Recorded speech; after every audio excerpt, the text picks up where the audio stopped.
دو ٹوک اور واضح لفظوں میں توہین ہونی چاہیے جس کا کوئی دوسرا مطلب نہ بنتا ہو. اس میں زبان کا لڑکھڑا جانا اور کہہ کچھ رہا تھا نکل کچھ اور گیا. اگلے کو موقع دینا چاہیے کہ آپ کیا کہنا چاہتے ہیں. ایک بے گناہ آدمی مارا جائے یہ بدترین ہے اس سے کہ 100 گنہگار چھوٹ جائیں. کسی دن تم پہ الزام لگے کسی تمہاری غلطی جو تم جان کر نہیں کر رہے ہو اور خود اندر ہوگے تو پھر تمہیں احساس ہوگا کہ یہ ہو کیا رہا ہے مارکیٹ میں. بتاؤ ایسے موقع پہ انصاف ملے گا کسی کو؟ نہیں. یہی بات سمجھ میں. مفتی طارق مسعود کے بیانات کے لیے مفتی صاحب کے آفیشیل چینل مفتی طارق مسعود سپیچز کو سبسکرائب کریں. توہین رسالت کی سزا پاکستان میں کیا ہے؟ قتل ہے نا. تو جرم بڑا ہے, سزا بھی کیا ہے؟ بڑی ہے. تو اس کے لیے بھی قانون یہ ہونا چاہیے کہ ثبوت بھی اور شک و شبہ سے بالکل بالاتر. دو ٹوک اور واضح لفظوں میں توہین ہونی چاہیے جس کا کوئی دوسرا مطلب نہ بنتا ہو. اس میں زبان کا لڑکھڑا جانا اور کہہ کچھ رہا تھا نکل کچھ اور گیا. اگلے کو موقع دینا چاہیے کہ آپ کیا کہنا چاہتے ہیں. اور اگر ہم سپریم کورٹ قانون میں یہ اناؤنس کر دے, یہ فیصلے کے وقت سنا دے کہ اتنے سارے شبہات پیدا ہو گئے ہیں جن شبہات کی وجہ سے جرم ثابت نہیں ہو رہی, تو آپ سپریم کورٹ کی کو چیلنج نہیں کر سکتے. ہمارے ہاں ہو یہ رہا ہے کہ کسی پر توہین کا جو ہے نا الزام لگا.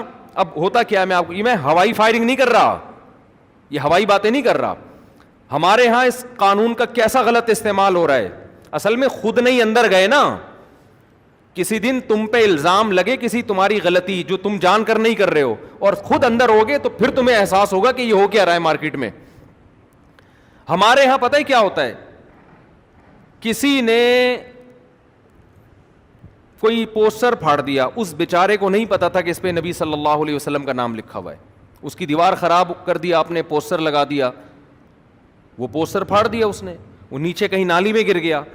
آپ کو ویسے ہی انتقام لینے کا شوق تھا, کوئی مسئلہ چل رہا تھا آپ کا اس کے ساتھ, یا آپ نے اس کو, وہ غیر مسلم ہے, آپ نے اس کو ورغلایا, اس کو ٹارچر کیا, اس کے مذہب کو برا بلا کہا, اس کے بڑوں کو آپ نے برا بلا کہہ کے اتنا ٹارچر کیا کہ اس کی زبان سے بھی کوئی لفظ آپ کے خلاف یا اسلام کے خلاف نکل گیا. آپ نے فوراً بندوں کو جمع کیا, دیکھو یہ نبی کو ایسے کہہ رہا ہے, دیکھو اس نے قرآن کی توہین کی ہے, دیکھو اس نے یہ کیا ہے. لوگ یہ نہیں دیکھتے کہ اس نے کہا بھی ہے کہ نہیں, ہو سکتا ہے نہیں کیا اس نے. ایک لوگوں کا جم غفیر اکٹھا ہو جائے گا اور جائیں گے تھانے رپورٹ کرانے کے لیے. اتنے لوگ اس میں, آج ہر آدمی سمجھتا ہے آج مجھے عشق رسول کو ثابت کرنے کا اللہ نے موقع دیا ہے.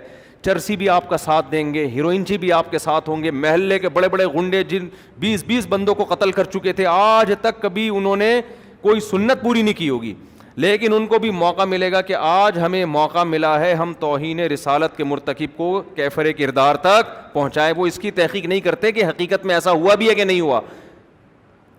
پھر آپ پہنچ جائیں گے تھانے, ایس ایچ او صاحب کو پتا ہے اگر میں نے ایف آئی آر نہیں کاٹی پورا ہجوم میری بوٹیاں کووں کو کھلائے گا. سمجھ رہے ہو؟ نہیں آ رہی بات میرا خیال ہے. یہ قوم کا جذباتی پن ہے جو میں بتا رہا ہوں, نہیں سمجھ میں آ رہا نا تو کبھی آپ کے اوپر پڑے گی تو پتا چلے گا. پھر جناب ایف آئی آر بھی کٹے گی, تمہارا باپ بھی کاٹے گا ایف آئی آر. تو پھر جب عدالت میں مقدمہ چلے گا, جج کو پتا ہے اگر میں نے جیل نہیں کیا تو قوم مجھے, میری بوٹیاں کس کو کھلائے گی؟ کووں کو کھلائے گی. سمجھتے ہو؟ اور ادھر سے جو وکیل ہوگا نا, جو اس کی طرف سے وکیل ہے جس پر فرد جرم لگی ہے, اس کو پتا ہے کہ اگر میں نے اس کا زیادہ دفاع کیا تو میری بوٹیاں کس کو کھلائی جائیں گی؟ کووں کو. بتاؤ ایسے موقع پہ انصاف ملے گا کسی کو؟ نہیں. یہی بات سمجھ میں. پھر جب وہ کیس اس کے اوپر چلے گا, ہر جج پہنائے گا کہ یار یہ آگے کسی کو, پھر کیس چلتا ہے لمبا. پھر لوگ کہتے ہیں ہم تو پہلے ہی کہتے تھے حکومت قادیانیوں سے ملی ہوئی ہے, سیدھا سیدھا لٹکا کیوں نہیں رہی اس کو, مجرم کو؟ ہم تو پہلے ہی کہتے تھے یہ حکومت یہودیوں کی ایجنٹ ہے. پھر لوگ کہتے ہیں ہم تو پہلے ہی کہہ رہے تھے کہ غیر ملکی طاقتیں اس کے ساتھ ملی ہوئی ہیں اور حکومت بھی غیر ملکی طاقتوں کے ساتھ ملی ہوئی ہے. یہ تو ہیں ہی سارے وہاں کے ایجنٹ. پھر اگر سپریم کورٹ بری کر دے اور کوئی لکھ دے کہ جی اتنے پوائنٹ ہیں, اتنے شبہات ہیں جس کی وجہ سے ہم یقینی طور پہ نہیں کہہ سکتے کہ اس نے توہین کا ارتکاب کیا ہے, تو سپریم کورٹ کو گالیاں, وہ معین اختر کے ماموں جیسے گالیاں دیتے تھے نا, صحیح ہے, تو وہی کام ہمارے ہاں عوام کر رہی ہوتی ہے.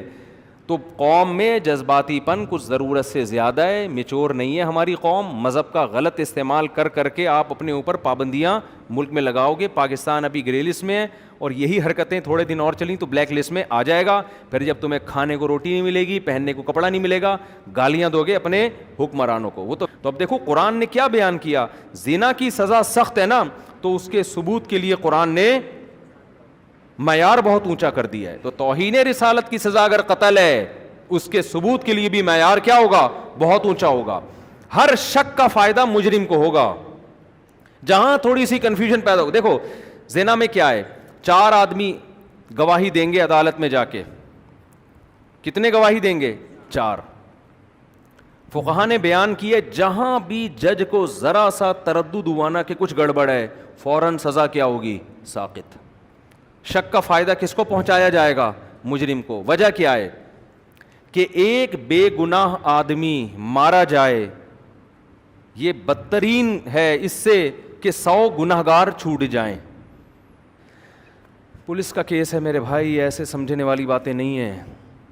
اسلام کہہ رہا ہے کہ بہت اونچا معیار کرو اگر سزا سخت ہوگی, اور ہم کیا کہہ رہے ہیں, نہیں ہم توہین رسالت یا اس کے معاملے میں ہم کسی کی نہیں سنیں گے. اور ایسے ایسے نعرے ایجاد کیے ہوئے ہیں نا, وہ میں نعرے بتاؤں تو نعرے ہی غلط ہیں. جو نعرے ایجاد کیے گئے ہیں نا, وہ نعرے ہی کیا ہیں, وہ شریعت کے خلاف ہیں. تو اس لیے زیادہ فنٹر بننے کی کوشش مت کرو. تو اسلام کیا کہتا ہے, اصل مقصد اسلام کا فلسفہ سمجھانا ہے کہ جہاں سزا سخت ہوگی اس کے ثبوت کے لیے معیار بہت زیادہ اونچا ہو جائے گا, سخت ہو جائے گا. اس میں آپ جذباتی پن پہ آ گئے نا, اگر کہ اس کو عدالت نے کیوں بری کر دیا, اس کو عدالت نے کیوں بری کر دیا, یہ تو توہین کا مرتکب تھا, تو عدالت نے بری کر دیا. آپ اگر عدالت کو کہتے ہو نا یہ عدالتیں 2 نمبر ہیں, تو قوم کو بھی آپ 1 نمبر نہیں کہہ سکتے کہ ان کا بھی کوئی بھروسہ نہیں ہے کہ انہوں نے جس پر مقدمہ ڈالا وہ واقعی مجرم ہے بھی یا نہیں ہے, ان کا بھی کوئی بھروسہ نہیں ہے. آگے چلتے ہیں ہم. آگے قرآن کہتا ہے